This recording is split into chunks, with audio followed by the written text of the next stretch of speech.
আসসালামু আলাইকুম সবাইকে অ্যাডমিশন চাকরি প্রত্যাশী ভাই বোনেরা। সাম্প্রতিক বিষয়াবলীর একটা গুরুত্বপূর্ণ ক্লাস নিয়ে আপনাদের সকলের সামনে হাজির হয়েছি। রিসেন্টলি ত্রয়োদশ জাতীয় সংসদ নির্বাচন হয়েছে এবং অনেক কিছু পরিবর্তন হয়েছে। সো সেই নির্বাচনের মন্ত্রী বা ওইসব নিয়ে একটা আলাদা লেভেলের একটা ক্লাস নিব বা আলাদা করে একটা ক্লাস নিব। বাট এইখানে কিছু বিষয় আমি প্রতিনিয়ত ঘটে যাওয়া কিছু বিষয়কে আমি এড করেছি। সো আমরা আর কথা না বলে চলুন আমরা ক্লাসটা শুরু করে দিই।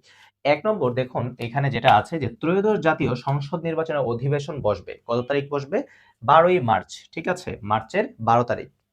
সো ২ নম্বরটা যদি দেখি বাংলাদেশে নিযুক্ত সৌদি আরবের রাষ্ট্রদূত। আসলে আমরা যখন সংযুক্ত আরব আমিরাত বা সৌদি আরব বা মুসলিম যে দেশগুলো আছে সেখানে যদি আমরা মানে বিভিন্ন রাষ্ট্রদূত বা হচ্ছে প্রিন্স বা হচ্ছে সরকার প্রধানের নামগুলো দেখি। সো আমরা বেশিরভাগ সময় দেখি যে তারা রাজতান্ত্রিক পরিবারে হয়ে থাকে এবং তাদের নামগুলো খুবই বড় হয়ে থাকে। যেমন তারই উদ্যোগে যেমন বাংলাদেশে নিযুক্ত সৌদি আরবের যে রাষ্ট্রদূত তার নাম হচ্ছে কি আব্দুল্লাহ জাফর এইচ-বিন কি আবিয়া।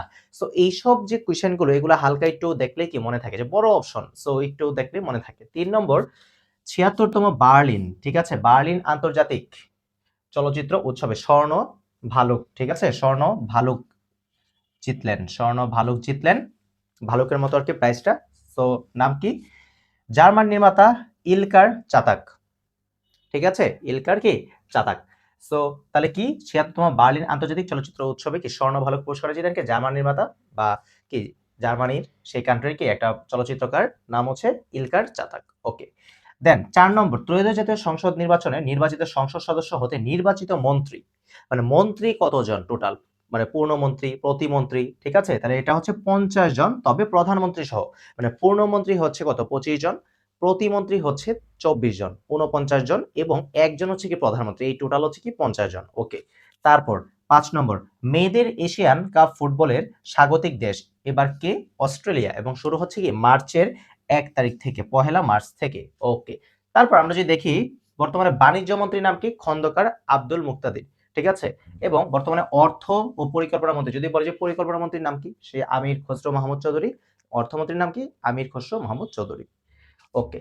৮ নম্বর দেশের সর্বোচ্চ পতাকা স্তম্ভ, ঠিক আছে? এর নাম কি? চির উন্নত বিজয় নিশান এবং সেটা কোথায়? আনসার একাডেমি গাজীপুরের শফিপুর যেটা, ঠিক আছে? গাজীপুরের শফিপুরে যে আনসার একাডেমি আছে সেখানে।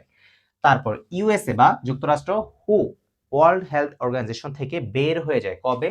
২২ জানুয়ারি ২০২৬। ঠিক আছে? তাহলে একটা বিষয় যখন বের হয়ে যায় আগে যদি ৫ টা সদস্য থাকে এখন করে তাহলে ৪ টা।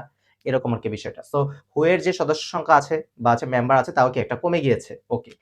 এলডিসি লিস্ট ডেভেলপড কান্ট্রিজ এই যে একটা বিষয় এই এলডিসি তে বাংলাদেশ যুক্ত হয়েছিল 1975 এ এবং ২৪ নভেম্বর ২০২৬ এবছরে বের হয়ে যাচ্ছে বাংলাদেশ। এবং এলডিসি থেকে বের হতে সুপারিশ প্রয়োজন কার? সিডিপি। এই সিডিপিটা কি? সিডিপিটা হচ্ছে জাতিসংঘের একটা মানে আওতাভুক্ত একটা সংস্থা বা প্রতিষ্ঠান বলা যায়। সো এই সিডিপি মানে হচ্ছে কমিটি ফর কি ডেভেলপমেন্ট পলিসি। ঠিক আছে? Committee for development policy.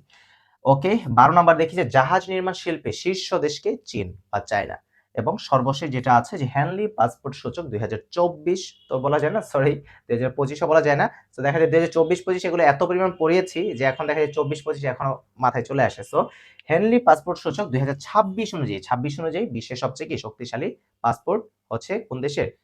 Singapore এবং বাংলাদেশের অবস্থান কত? ৯৩তম।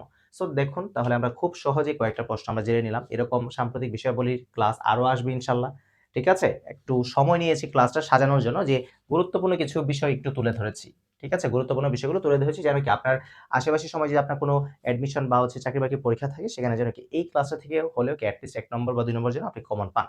সো আশা করি সকলেই ক্লাসটি করে উপকৃত হয়েছেন এবং পরবর্তী কোনো একটা ক্লাসে আবারও সকলের সাথে দেখা হবে ইনশাআল্লাহ।